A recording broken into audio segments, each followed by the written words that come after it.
Scary Stories to Tell in the Dark is a kind of teen horror movie based on a book I never read, or a book series I never read.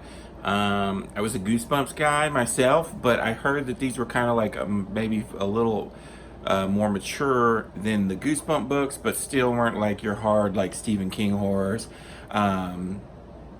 This movie doesn't star anybody I really recognize except from the guy from Breaking Bad, the DEA agent guy, which I'm watching right now. So he came to mind. But he's barely in it. There's a bunch of kids, and I forget the main girl's name, Zoe Margaret Coletti.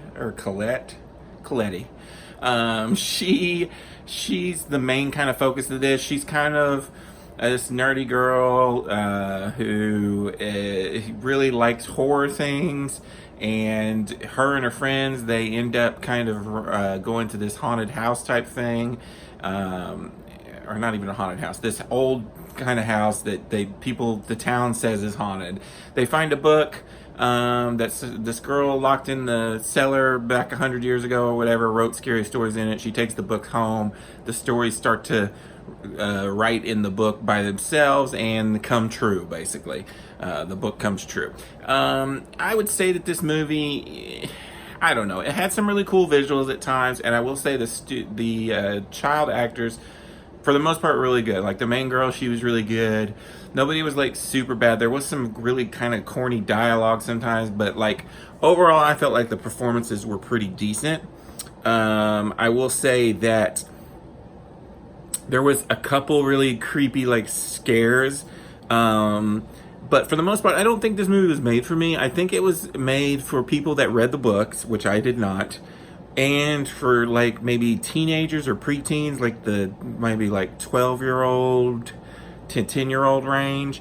Like my daughter, she's 14. She enjoyed it, but I don't know. It's just never really. The story is not very good.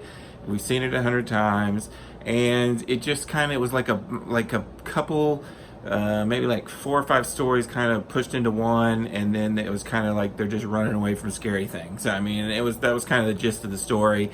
They try to throw a little twist at you and have this cool ending, but I've just seen it all a million times and even done better than what was done here. So really, I just don't think the movie was made for me. I didn't hate it or anything, but this is not, like, I'm not a big horror guy to begin with, but this is definitely not something that I'm going to want to watch again. It did make enough money, I think, it's probably going to get a sequel. I think there's like 3 of these books. So, I mean, I might go see it to see what happens, but I don't know. There were some cool creatures and some cool effects.